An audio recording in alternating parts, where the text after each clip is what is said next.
Every glass of wine tells a story.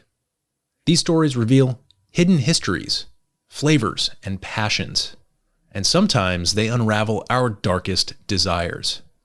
In Wine Enthusiast's newest podcast, Vinfamous, journalist Ashley Smith dissects the underbelly of the wine world.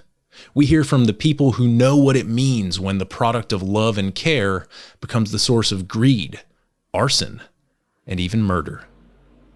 Each episode takes listeners into the mysterious and historic world of winemaking and the crimes that have since become Vinfamous. This podcast pairs well with wine lovers, history nerds, and crime junkies alike. So grab a glass of your favorite wine and follow the podcast to join them as they delve into the twists and turns behind the all-time most shocking wine crimes. Follow Vinfamous on Apple, Spotify, or wherever you listen, and be sure to follow the show so you never miss a scandal. New episodes drop every other Wednesday.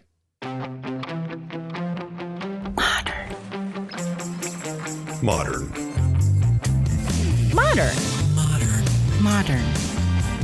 We're prepping for a voyage. Modern. The force of an old-fashioned equals whiskey mass times bitters acceleration. Why don't you make that a double? Modern bar cart. What's shaking, cocktail fans? Welcome to episode 259 of the Modern Bar Cart podcast. I'm your host, Eric Kozlik. Thanks for joining me for another interview episode where we track down the best and brightest minds in the spirits and cocktail world so that we can share their secrets with you. This time around, I'm joined by Kim and Brandon Grilc of the Kazan Room in Kobe, Japan. They're on a mission to pioneer the tropical drinks category and spread the good vibes of tiki in the land of cherry blossoms. But before we roll up our sleeves and dig into tiki bar ergonomics, menu design, and international ingredient sourcing, let's take a quick pause so that you can make yourself a drink.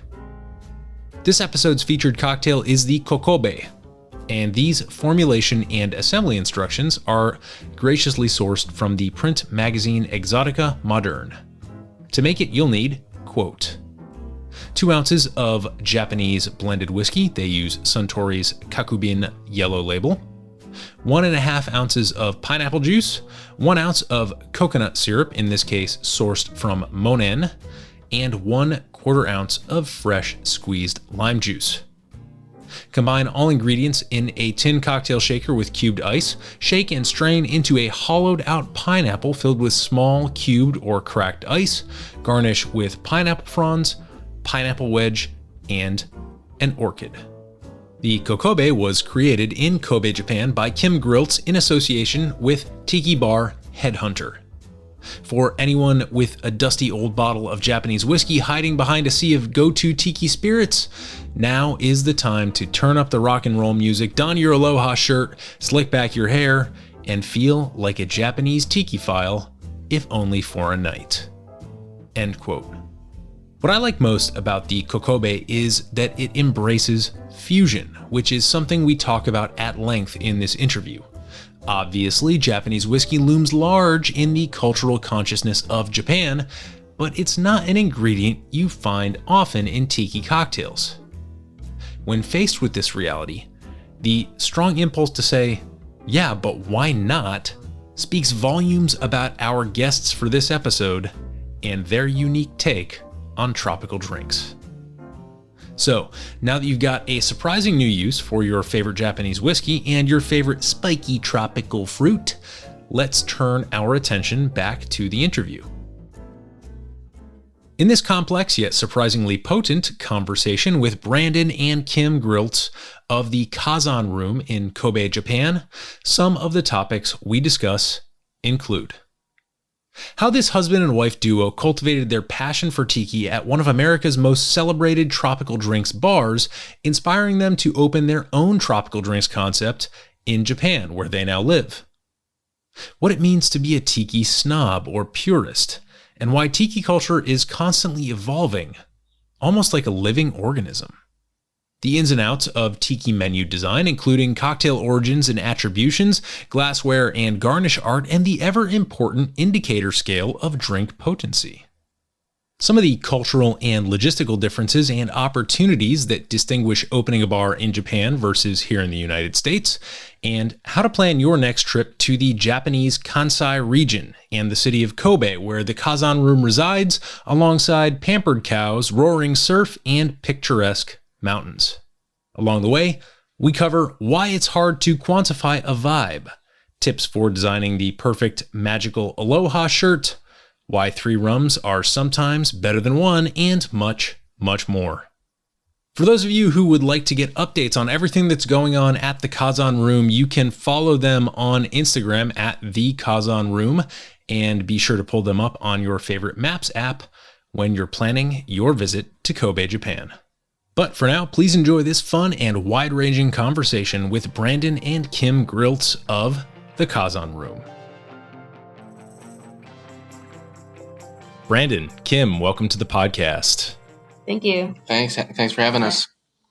So before we jump into all things Japan, all things Tiki, perhaps where these two types of cultures collide, could you please both introduce yourself to our listeners? Just give us a sense of who you are and what you do. My name's Kim, and so I am co-owner of the Kazan Room in Kobe, Japan. I also was the drink program director, kind of created the menu here and some of our original cocktails. And I bartend on the weekends in addition to another job that I have. So Awesome. Brandon. Yeah, my name's Brandon. I'm the other co-owner of the Kazan Room. I work the bar, manage the bar on a daily basis. Yeah, other than that, a little bit more about my background. Both of us are American. We're American citizens. However, we are Japanese residents, and we hold that status. But more importantly about our backgrounds, I come from a historic preservation background. I was practicing for quite a while in America before we moved out to Japan. I did a lot of architectural research and in baseball up in Portland, though, more specifically. And so yeah, we got into Tiki probably 5-6 years ago. Moved out to Japan for different reasons. My wife's a teacher. She was a teacher back in America as well. And so we figured we'd try and teach out here and do something a little more unique, and found ourselves in a position to be somewhat of English-speaking ambassadors of Tiki, which ended up leading us to opening the bar. But yeah. I'm 37. I don't know.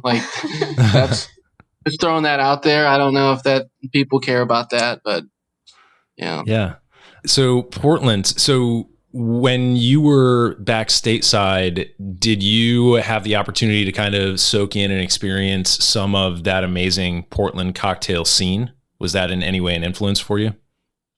absolutely, yeah. One of our favorite tiki bars in Portland, our favorite anywhere, is Hale Pele. And so, yeah, there was an influence from that bar on us and our appreciation for tiki cocktails. Yeah, for sure. I think we really matured as cocktail people who appreciate cocktails in Portland. I think just working and, outside of grad school, we moved to Portland and we were making money and we were, really starting to mature as people. And with the food and cocktail scene in Portland, it just really kind of shaped our perspectives of what we had, what we like and what we still like to this day. And so even really shaped our perspective of Tiki with Hale Pele as well, and the Alibi and, Rum Club and some other Tiki and Tiki, adjacent bars in Portland. It was our first contact for Tiki as we know it, and mostly cocktails as well. So it played a big role in, who we are and what we're looking for in this industry.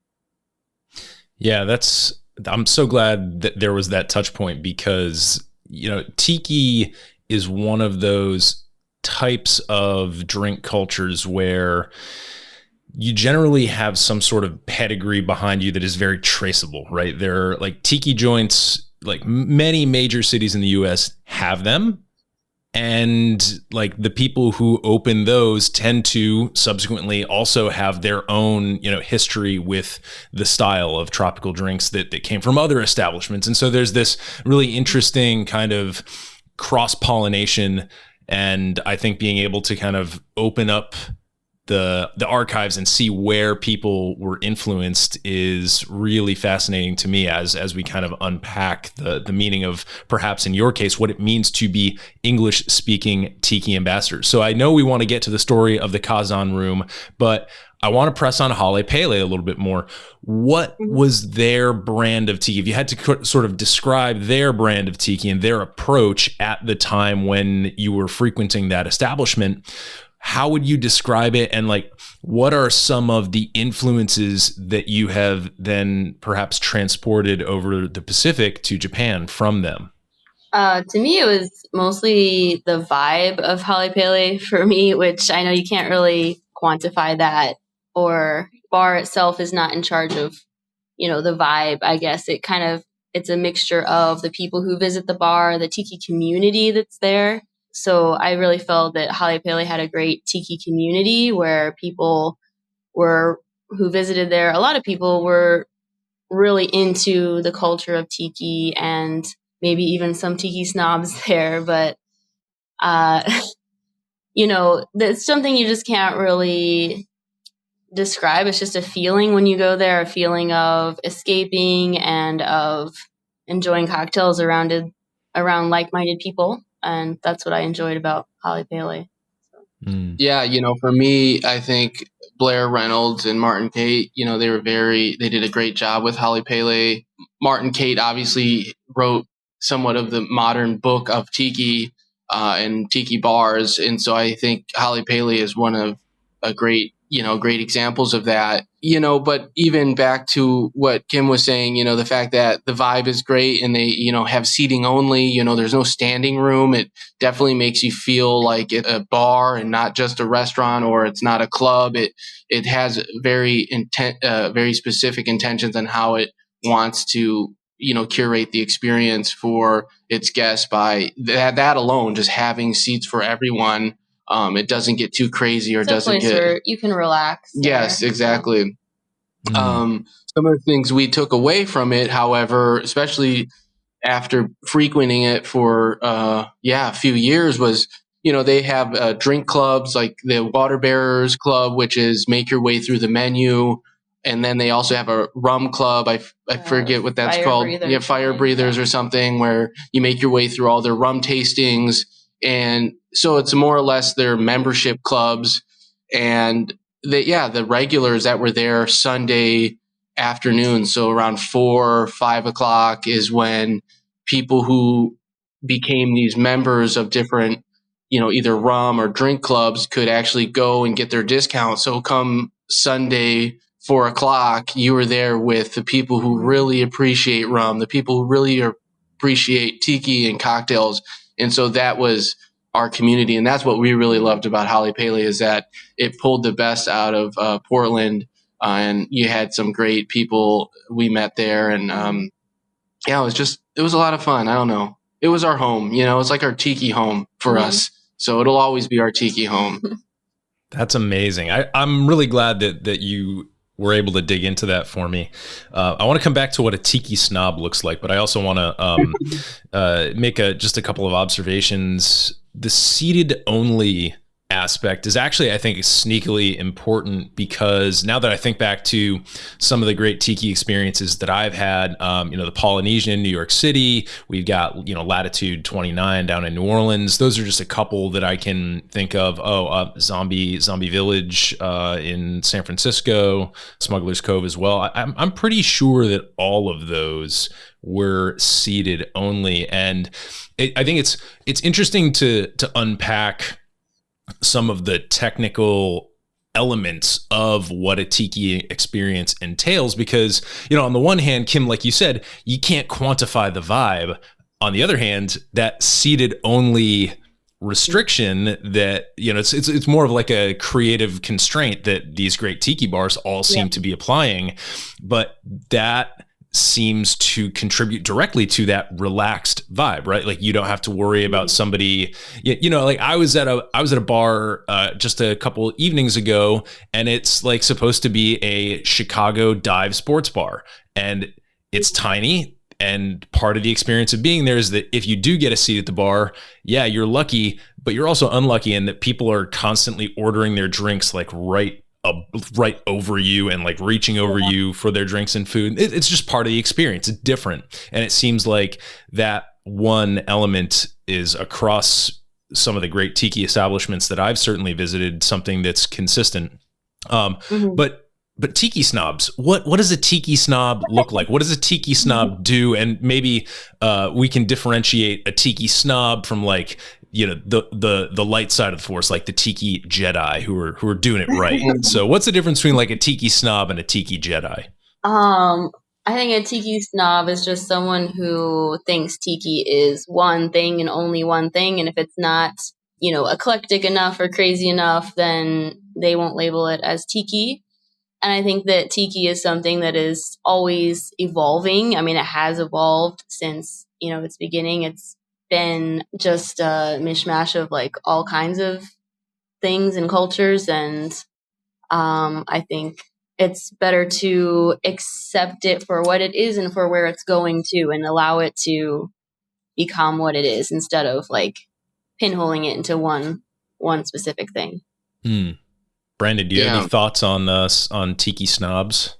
Yeah, I think what Kim's saying, like more of a tiki purist, right? Yeah. And so historically, some people expect tiki and tiki bars to meet this certain aesthetic or certain drink menu. And I do believe in that too. I think a tiki bar has to have many elements to really be considered a true tiki bar.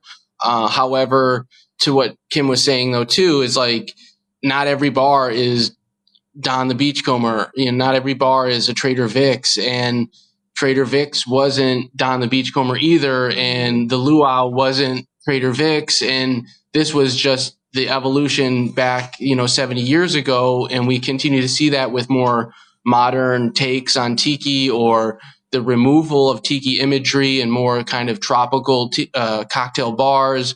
But as long as there's still a solid rum and tiki cocktail menu, to me it's like that's really tiki. So a lot of people don't want to embrace that because it doesn't look like a Trader Vic's, or it doesn't feel like, I don't know, their favorite bar that might be 30-40 years old. But we have to respect that even 70 years ago when tiki was still evolving, it wasn't a copycat of each other. They were pushing the envelope and introducing new elements. It just so happens that 70 years later, in 2023, with everything else considered, is people are pushing the envelope in terms of the aesthetic and how they want to represent tiki. So Tiki Snobs or tiki purists definitely like to think that tiki is in a time capsule. And not to say, not to say that Holly Pele is filled with these people. I don't know. I don't want to say anything wrong about that, but they're out there, and yeah. Yeah, no, that's really interesting context. And I mean, I think maybe we can give these people a little bit of, some benefit of the doubt in that, like, if what we're saying is that, the vibe is something that we enjoy, and being comfortable and feeling like you are around like-minded people is something that makes you comfortable and kind of contributes to that laid-back feeling that so many tiki enthusiasts enjoy, then, perhaps, not feeling like things are in constant flux and change is represents a little bit of anxiety, right? Like, oh, I like this thing, I want that thing exactly every time.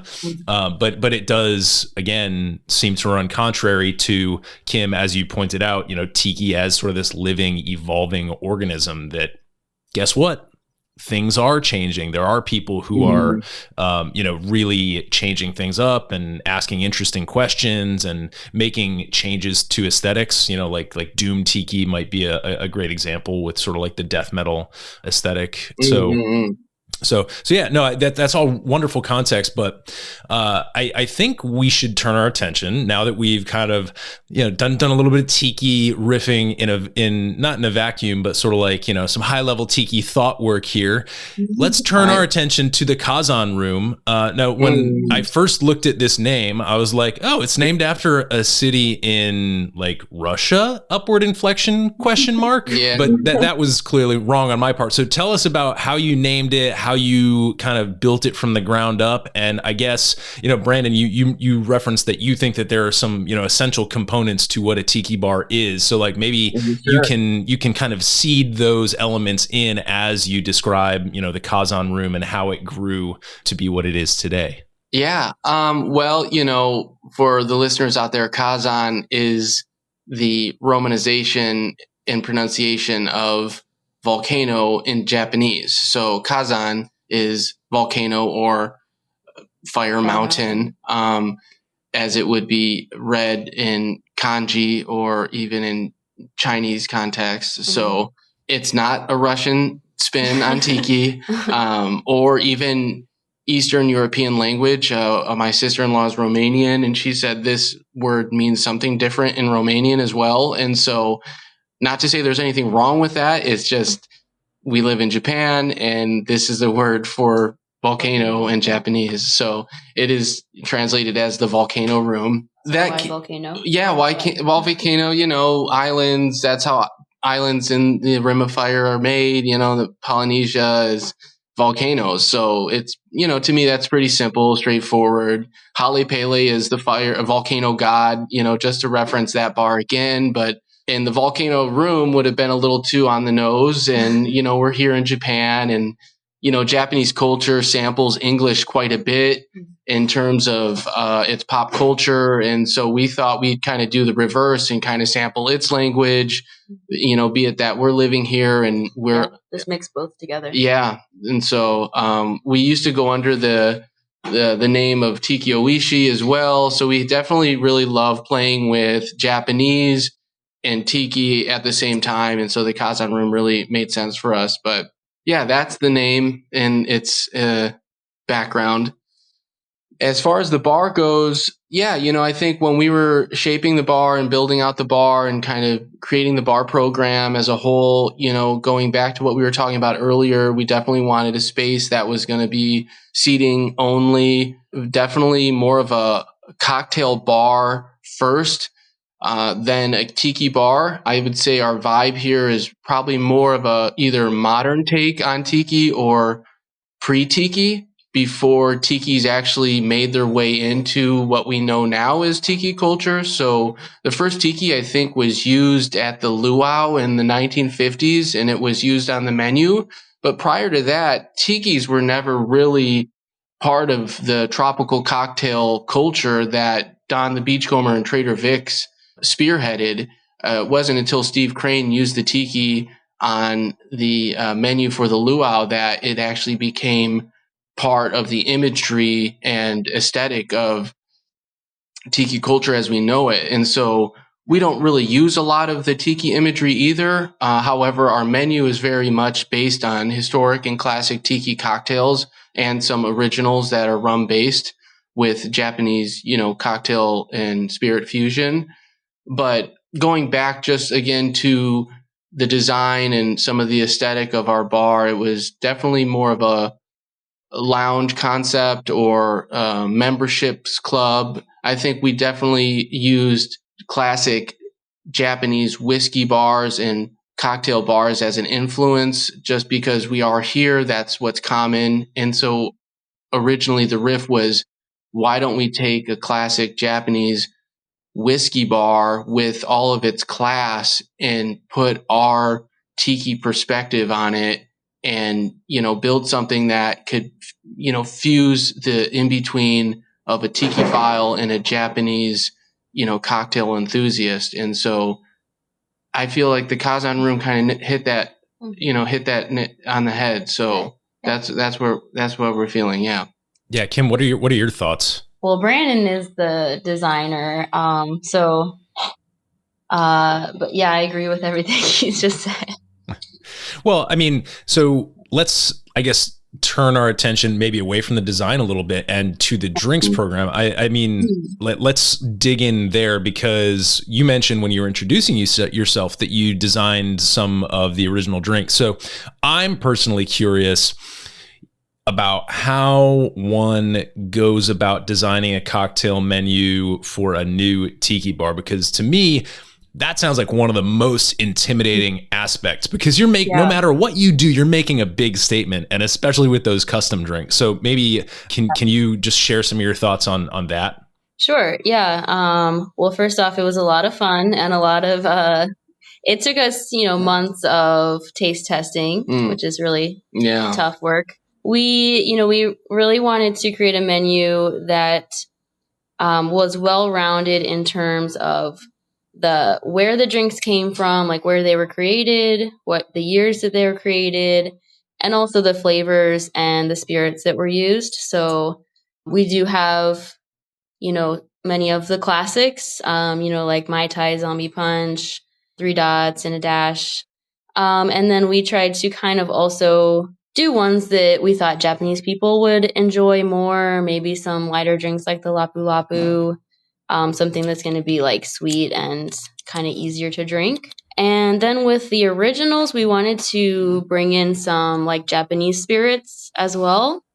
So the two originals I created are Sakura Sling, which is a take on the Singapore sling, but it uses a Sakura liqueur, which is like cherry blossom liqueur that is made here in Japan, and mix that with gin and pineapple and some other things, and then the other one that I created is the Kokobe, which is like kind of a mix between coconut and the city we're in, Kobe.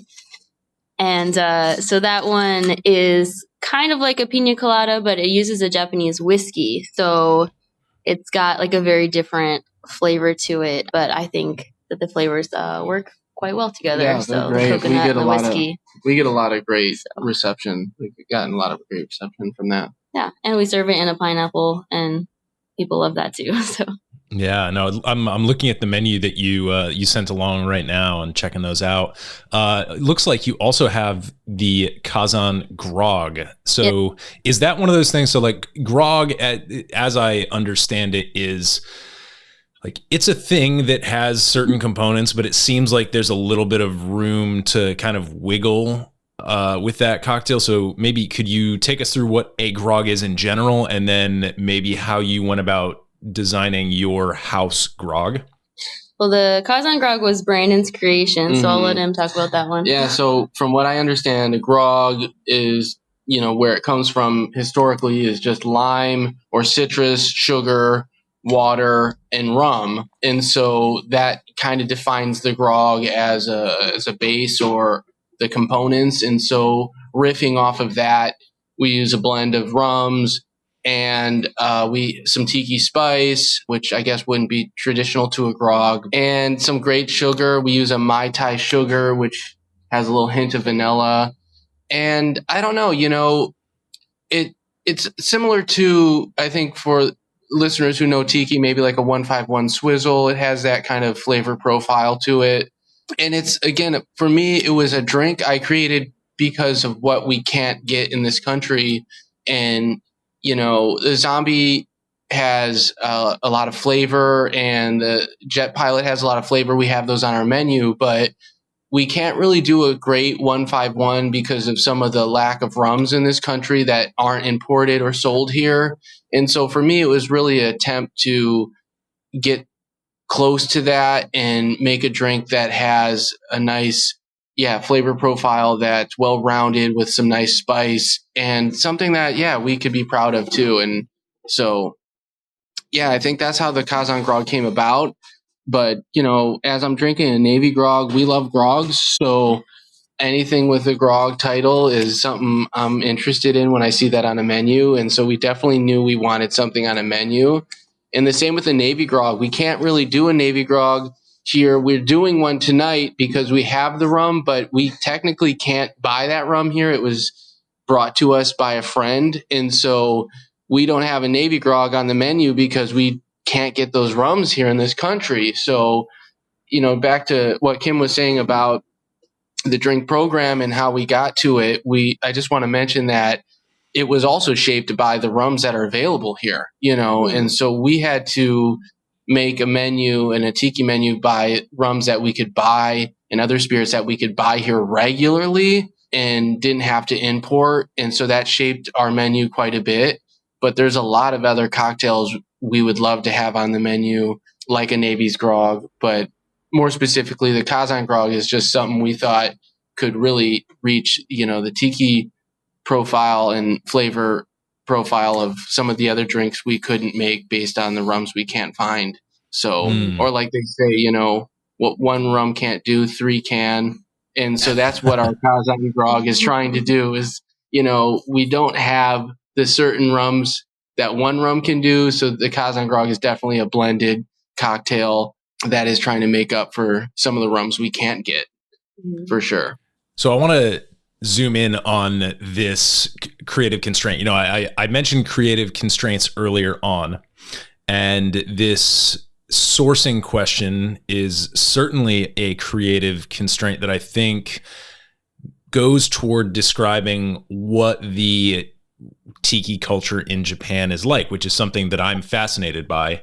And obviously, it's something that you are directly, like, you're in the business of directly influencing that. So I'm curious, like, besides the fact that you can't source some of these key ingredients that you might otherwise like to, what describes the, like, strengths and weaknesses is a weird way to put it, but like what are some of the advantages or perhaps differences of like trying to do this tiki thing in Japan? I don't know if that was a clear question, but hopefully you kind of see where I'm going with this.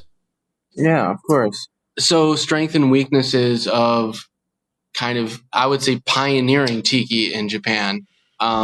As a pioneer, the weaknesses are it doesn't really exist, and we don't have a fallback of a culture that recognizes tiki as a cocktail program or culture.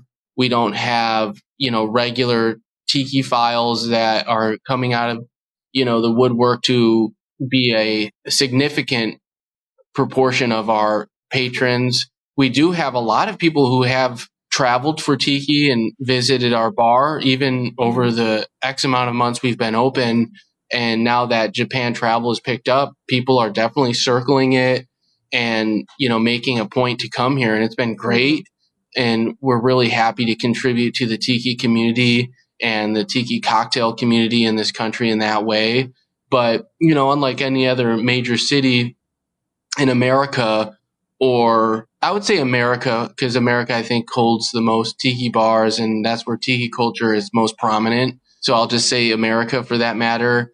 You open a tiki bar in a major city and, people understand the concept. They understand what you're going for. They may have had that drink or they understand that drink or have heard of that drink before. But here in Japan, you open a cocktail bar and a tiki bar and your drink's called a suffering bastard or a zombie punch, and they don't know where to begin. Or we're talking about, pimento drams and, Mai Tai syrups that we're making in house, and they've never tasted these flavors ever. You have to remember that, like, maybe ever in their entire life, and they step into our bar. Not only have they never heard the exotic lounge music that we play from, the 1950s and 60s, or understand the concept of a tiki bar, or, the drink names, but the flavors too. They've never put these together because, again, we're making these syrups, we're making the cocktails based on historic recipes that you just cannot get here, either over the counter in terms of the syrups, and then the cocktails. I'd be very surprised if you could find a zombie punch at any cocktail bar in, the greater Tokyo or Kansai region. It seems like what you're trying to identify is that like it's almost the opposite of what you were describing with Hale Pele earlier. And that's why I was so glad that you were able to bring that context in, because you were saying that Hale Pele almost extracted this element out of the greater Portland area, and that element of like-minded people who were all similarly passionate and well versed in this drink style and culture showed up every Sunday at 4 p.m. Yeah. Whereas like you are pioneering, and I love this notion of pioneering tiki, because when I think about pioneering, like you think of somebody like cutting through jungle with a machete or taming the untamed wilderness. Whereas with tiki, I think pioneering is more like bringing in exotic plants, or like actually bringing more plants. That's why I was so curious to ask you about this, because it seems like a very different project than what you experienced at Hale Pele, because here you're responsible for like creating this community from scratch in a vacuum. And I think it's like one of the things that as I was thinking about this interview, as it was approaching, I was like, man, tiki in Japan. Well, when we think of the collision of the US and Japan, we think of World War II, generally speaking. And did that take place in the South Pacific? Yes, it did. But I have to imagine for Japan, those memories are very different and play a very different cultural role. And they probably, correct me if I'm wrong, don't really lend themselves to any sort of romanticization of that time period in the same way that like in the post-World War II era, like suddenly South Pacific got real big in U.S. culture. Like, is that anywhere in the correct ballpark?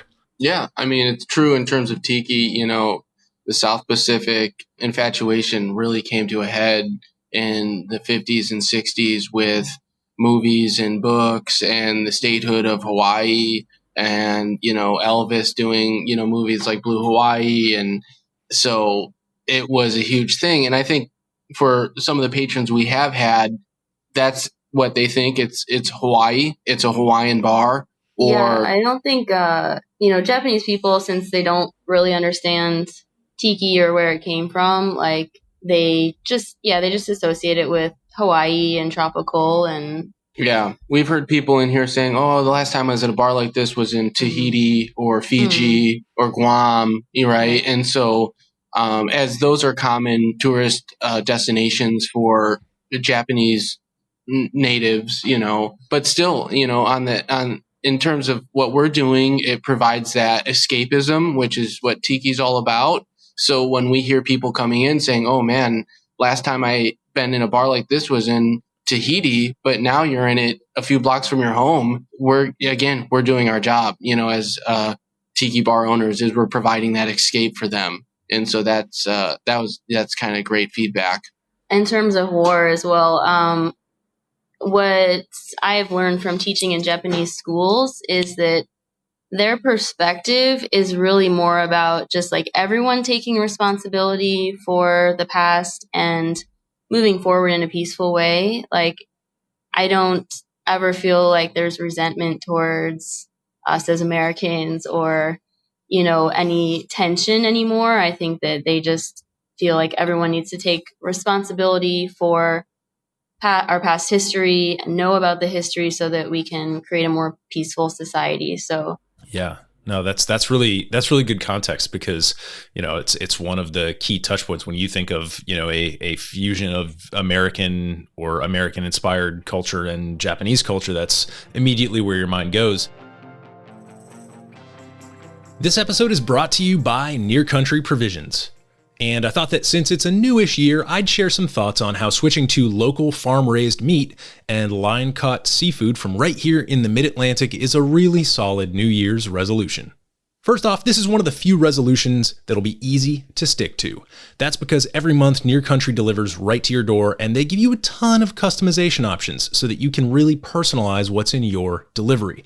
I have literally never seen a delivery service with such good customization and add-on options. Full stop. Second, when you see the quality of this meat, From the luxuriously dark tones of their grass-fed beef to the insane marbling on some of the cuts of their pasture-raised pork, you'll know immediately that you've got something special. And that carries through on the plate with nourishing, hearty food for the whole family. I'm a new dad, and my daughter loves sampling my food when we cook up a meal using Near Country Provisions proteins.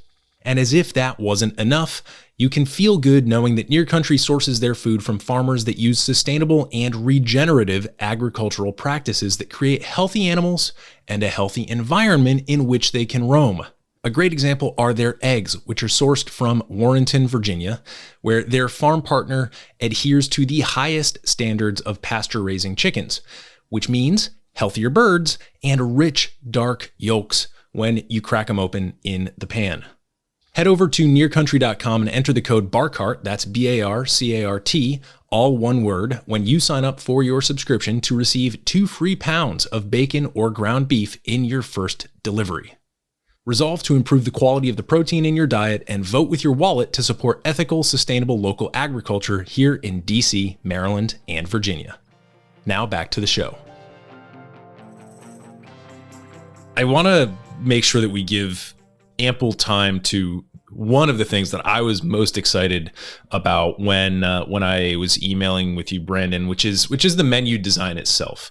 Now, I remember I was talking with Mark Sansom from World's 50 Best, and they've actually launched an entire best cocktail menu competition where bars are actually just submitting their menus for consideration. They're not even having people come and evaluate their drinks or their service. They're just submitting best menu design.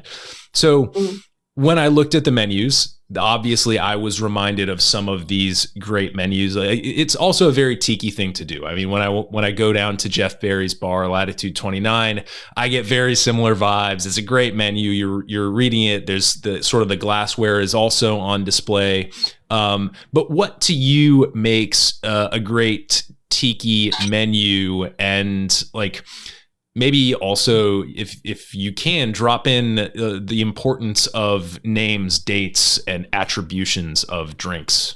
Yeah, so, I think what makes a great cocktail menu or a tiki cocktail menu is, one, the drinks, the diversity of drinks, just to begin. But I think more aesthetically, I think where you were going, we just really wanted to showcase the drinks in a fun way. And I think for us specifically, having a picture of the drink was extremely important because, as we mentioned, we are, quote unquote, pioneering this, and that, if people come in here, they don't understand English or they can't read English, they at least get a picture to look at.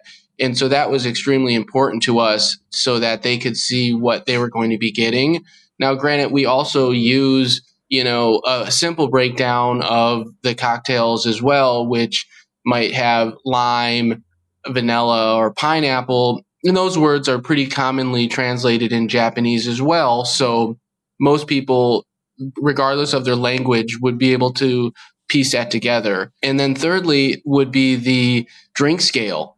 For a lot of new customers and new people coming to Tiki, and Japan's cocktails I would say in our experience, cocktails in Japan would rarely ever hit the 4 on our drink scale, right? So they're going to be around a 1. A 1, yeah. Mostly a 1 everywhere. So a 1 or a 2 on the scale. I mean, first off, I just want to say I love the volcano imagery, right? So for folks who are just listening to this, you've got a scale on the front of the menu, and you've got a 1 is sort of like a dormant volcano, and then a 2, it's got a little smoke coming from the top. A 3 is an eruption, and a 4 would be sort of like your mega colossal explosion. And I just love that. I think it's so it's universal in what it communicates, and B, I think it's just such a great affordance to have on a menu. So yeah.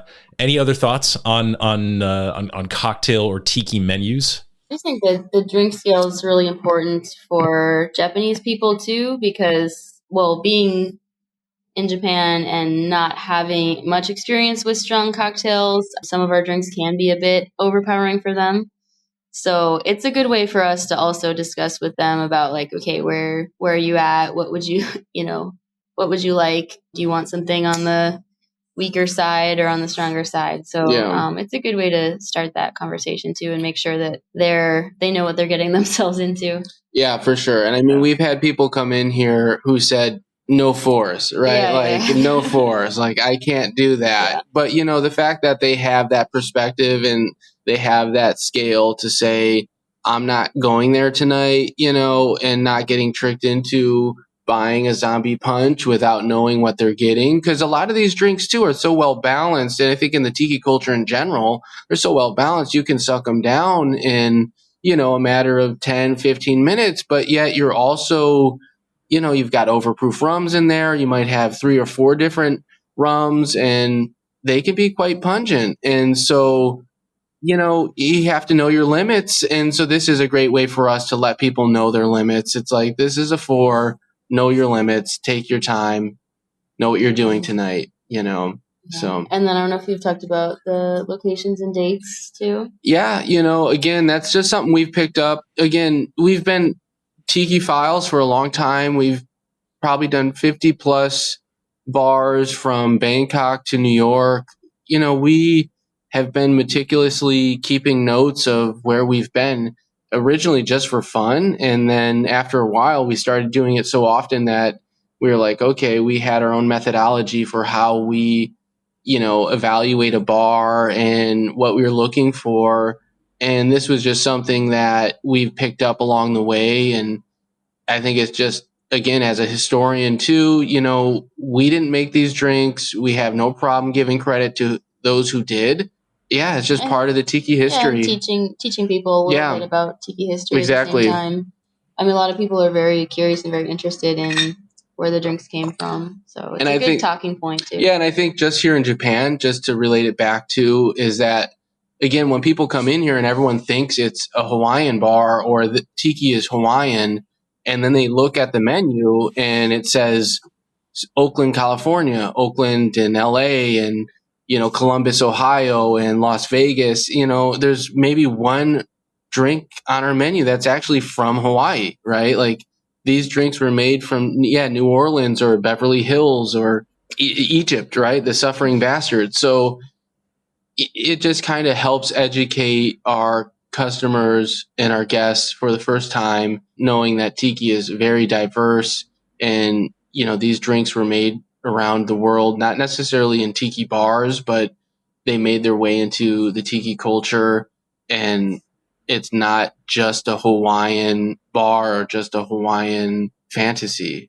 Well, I think it's such a useful thing to have on the menu, especially knowing that I'm speaking with a historian and a teacher, right? And these dates and attributions are literally designed to teach people the history of these drinks. And I mean, going back to what's different about your bar compared to like a Hale Pele, for example, is that like, do they probably have like some similar attributions, or do many, cocktail or tiki bars here stateside have those same like tools baked into the menu? Yes, of course they do, but you're using them in perhaps a more, not a more urgent way, but a more like, oh no, like we need to assume that people walking in these doors have not experienced this. And so, I think it also kind of points to one of the attributes of many or most good tiki bartenders that I've observed,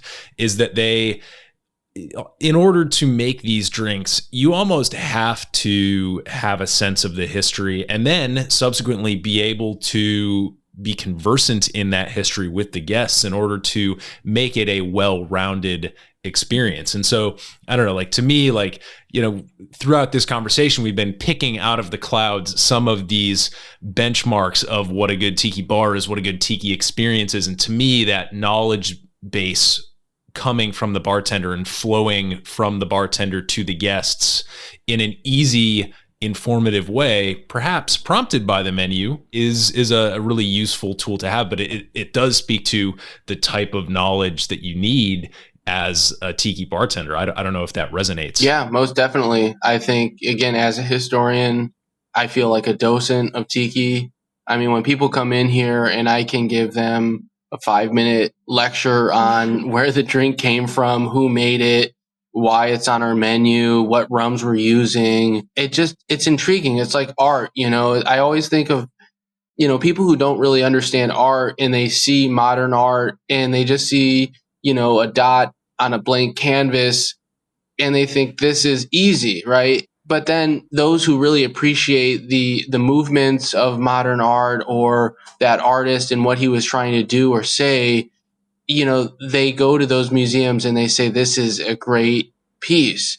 And I think for us too, we have to educate people to really understand why you're enjoying this drink more than just it being tasty. And we're building a culture, and it's in our business to build a culture in this country, given that that's our business now as, tiki bar owners. But it comes easily because we love it and we want to showcase it and we want to share our knowledge.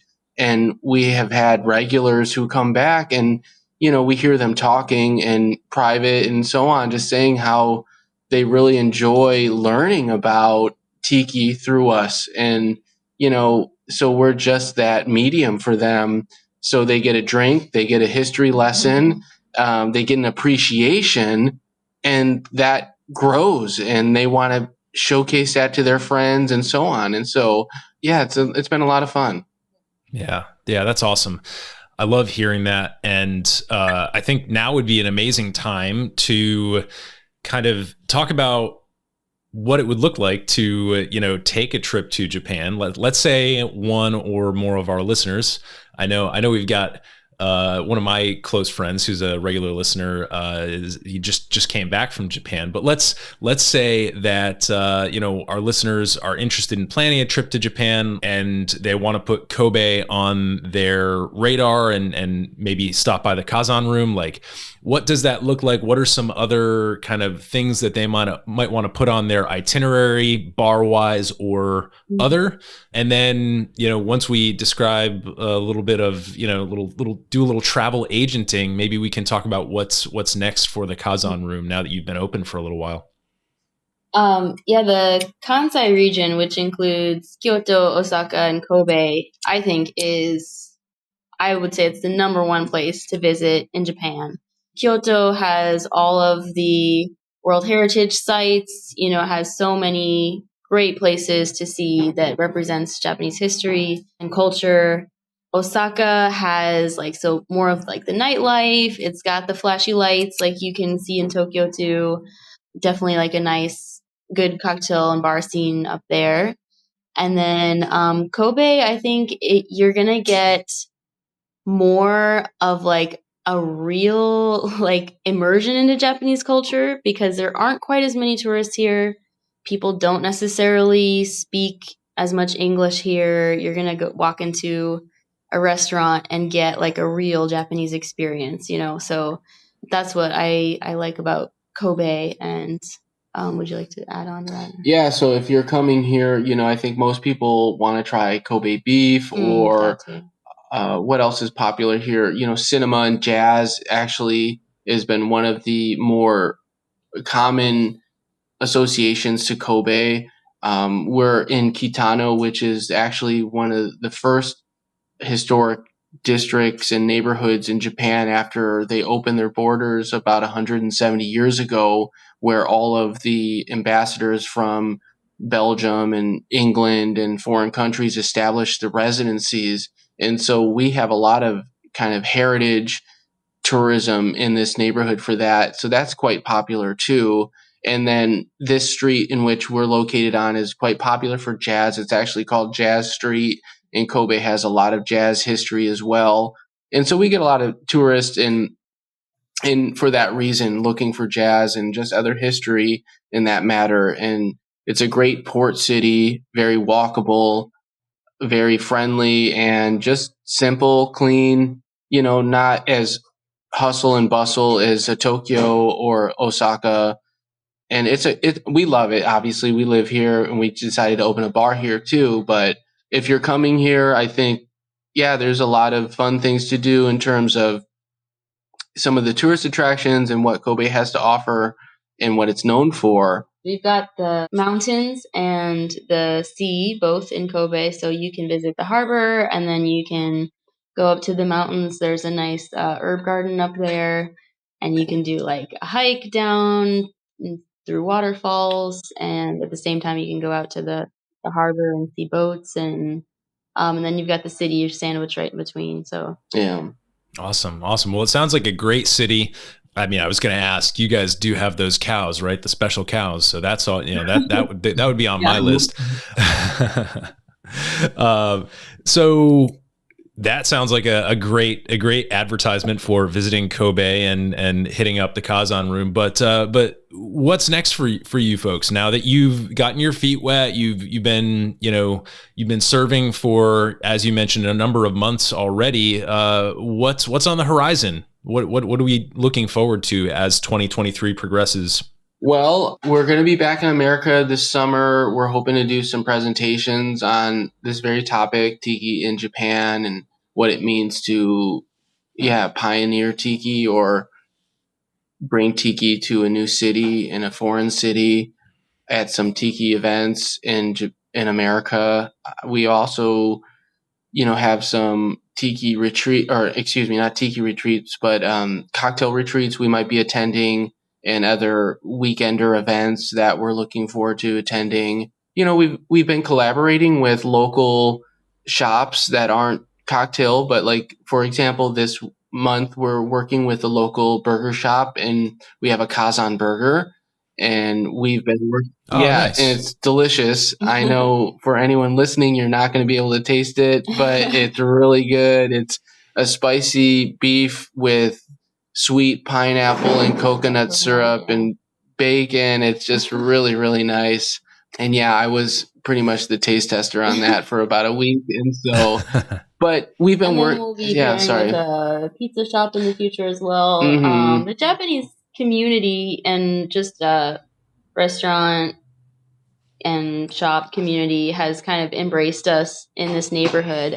We've lived in this neighborhood for a few years and have gotten to know people, and it just feels like a nice tight-knit community where they're trying to help us out as much as they can too, and help promote our brand. So, but you also think of pizza and burger; these are very American, concepts, and so we live in a neighborhood that has become, just by default, like a very American style tourist place where you literally have a New York style pizza shop, a beer bar, a burger joint, and then a block or two away, a tiki bar, and then a block up, a donut shop, right? So, right, like in New York or whatever, just an American style donut. So, I guess they're called Rise donuts, right? And so, and so it's just become this very like American village type neighborhood that we've been living in prior to opening the bar, and that we're now contributing to.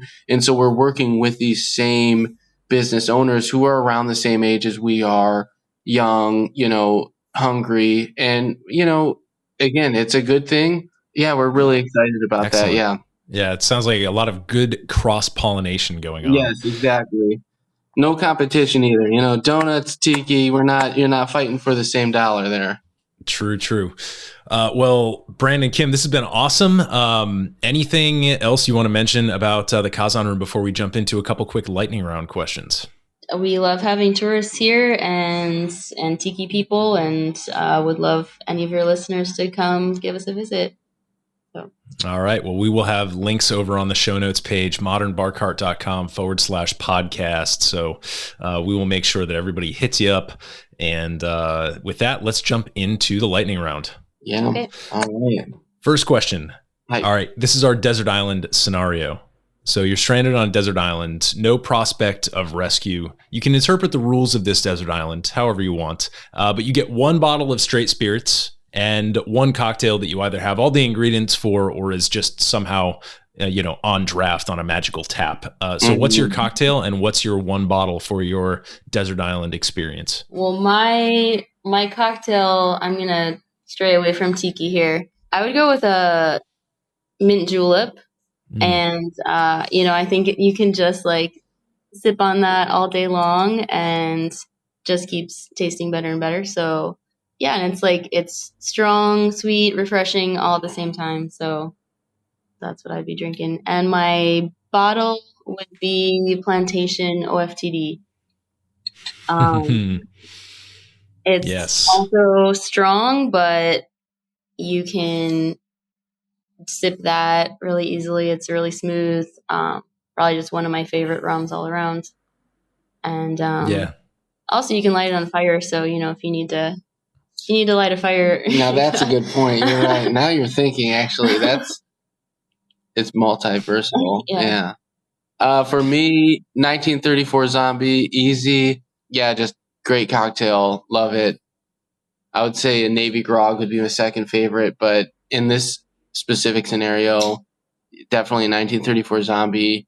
Rum, or a spirit for that matter, would be a rum. But I am really in love with Smith & Cross. It's hard to find here. Like I said, this is one of the rums we had to have imported, and we have it right now. So it could just be a timely situation, but I'm really in love with that rum, and I'm happy to have it in the bar right now. So would you drink that straight? If I was on an island by myself, most definitely, easily. And I could also start that on fire too. Yeah, so, it comes in handy. So, yeah, love that rum. So gorgeous. Gorgeous. Yeah. Right. Two very, very solid rum selections there. All right, next question. You get to design an aloha shirt that gives the wearer magical powers. This is a tiki-themed lightning round question. Mm-hmm. What does this aloha shirt look like, and what powers does it give the wearer? So for me, again, I am thinking maybe a little more fashion forward. I really would love to see more camo prints involved in aloha shirts. And I know some people, listeners, might be cringing, but I think timely, we talked about the South Pacific and the war and, even Vietnam. Some of these prints are very specific to, their environment, as they are camouflage. So they represent, jungle or different, tropical environments. And so I would really, really love to do something along that line of it doesn't have to be olive drab, but, using those prints and those patterns. I've never seen that. I think it'd be very fashion forward and progressive for the tiki movement. I'm surprised it has never kind of cross-pollinated yet, but I would love that. And, and honestly, it's the special power would be to actually look good in a Hawaiian shirt, because I just feel like you can't really ever pull it off, but we all wear them. So that would be the special power. I know it's a kind of pathetic answer, but, if you could just look good in a Hawaiian shirt, I think that would be really cool. Right. I love it. I love the camo. I think that I sense maybe now once you branch out from food, I see a clothing collaboration in the future here for you. No, thanks. For me, I would let Violets in May design it because I think she does a lot of really awesome tiki stuff, and it's more feminine. I'm not a fan of just a plain aloha shirt for women, or for myself anyway, speaking for myself. So I'll let Violets in May design it, and my superpower would be teleportation. So, we're in Japan and our families are all back in the States, and we've got, a 2-year-old son, and I think for us, being able to go and see our family anytime would be special. Yeah, part of that too is if we could all just hug her at once and teleport while she wears it, that's part of it. So it's not just a singular teleportation. It's as many people who can touch her at the grab on at the same time gets to teleport. I think that's important. And also you can save time on your commute. I take a train for an hour both ways, so if I could just get there in the snap of fingers, then can save myself some time. Yeah, that's true. That would be great. Amazing. I love that. A couple quick rapid fire ones here. If you had to, let's take Smuggler's Cove off the menu here, since you guys already mentioned Martin Kate. But if you had to recommend a single tiki book to get someone started on their journey that's not Smuggler's Cove, what would it be? Beach Bum Berry Sippin' Safari. Or Potions of the Caribbean. Yeah, Potions of the Caribbean. Honestly, from a historic perspective, I love Potions of the Caribbean even more because it tells the history of rum, other rum and Caribbean cocktails. I think that's a great, like, you want to dig deeper than Tiki? Potions of the Caribbean. He did a great job. Love it. Shout out to Jeff. Yep. Yeah. As far as learning about the cocktails, though, I mean, Smuggler's Cove, I think, is like the Bible of Tiki. He said no. I know, but that's my answer. Right. I mean, I just think the way that he breaks it down into the different styles of rum. I learned so much about rum and like how to mix them well together from that book. So, I think Potions of the Caribbean's got great recipes, but it's harder to understand unless you know the history and the exact like rum that they use. It's hard to understand how to recreate that same flavor profile. So it sounds like a potent 1-2 punch with Jeff Barry and Martin Kate here. So last question. What's a spirit that you'd like to see used more in tropical drinks? I'd like to see Campari used more. I'm a big fan of the Jungle Bird and anything bitter, really, which is not something you get a lot in tiki cocktails. So, yeah, just if we could invent some more drinks using Campari or more like bitter flavors, I enjoy that. Yeah, for me, I love bourbon. I'm really excited to be experimenting a little bit more with that this fall. I'd love to see more bourbon. We're also, as a tiki bar in Japan, we're experimenting more with Japanese spirits like awamori and sake, which is really tough to blend into tiki because sake has a very, very distinct taste. And you don't necessarily want to hide that, but it's hard to really match it with tiki. But we're doing our best to fuse like Japanese spirits and local Japanese distilleries into our cocktails because, not only is it a great fusion and, cross-pollination, it's they're affordable here. It's available. And so it's just natural for us to be using their spirits. And so, but awamori is based out of Okinawa. Yeah, we've been hoping to do something with awamori, so I'd love to see that for sure. Yeah, same here. I think there's a enormous potential in that particular spirits category, and it's obviously so unique to Japan. So we'll definitely be following along, myself and our listeners, and hopefully, next time we see a menu drop from the Kazan Room, we'll see some fun new surprises on there.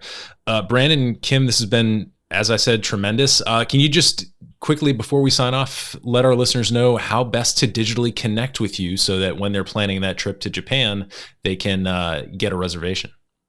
Yeah, so, we're on Instagram, I would say, is our biggest marketing tool at the Kazan Room. That's our name, and we're the only one at that. So that's easy. I head it, so you can message me directly. We get a lot of messages. It's great. Just let us know if you're coming or if you need some reservations. That's great. We're on Google Maps, Apple Maps. I mean, you can't message us that way necessarily, but you can at least find out where we're at. And then on Instagram too, you can contact us via email, which would just be at the Kazan Room at Gmail. So yeah, I don't know. Pretty basic marketing strategy. Nice. Well, we will have links to everything that we can over on the show notes page, modernbarcart.com/podcast. Kim, Brandon, thank you so much for sharing everything about Japan, the tiki culture that you're pioneering there. And thanks most importantly for being my guests here on the Modern Bar Cart podcast. Thank you for having us. Thank you for having us. It's been a pleasure.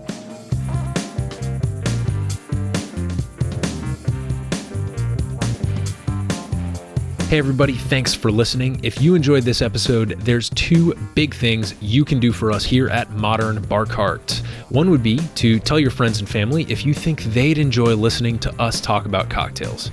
And if they don't download podcasts, they can always stream our episodes on their desktop directly from the show notes page at modernbarcart.com. The other thing you can do to help would be to head on over to iTunes or wherever you download your podcasts and leave us a review. 5 stars are great, but we're more interested in your feedback. And the beauty is, the more reviews we have, the easier it will be for other folks out there to learn about our show. We're trying to start a cocktail revolution here, and by spreading the word, you're helping us fight the good fight. You can always reach us by emailing podcast@modernbarcart.com if you're looking for cocktail or bartending advice, or if you're a pro who would like to pull up a mic and be interviewed for all to hear. Also, definitely follow us on Instagram and Facebook @modernbarcart for cocktail porn, recipes, and entertaining tips. And keep an eye out for new product releases and special offers, which are happening all the time. We love our listeners, and we really enjoy giving you exclusive discounts and sneak peeks at our latest and greatest cocktail projects. This episode may be over, but for you, the mixological fun and adventures are just beginning, so remember, folks, drink responsibly and experiment boldly.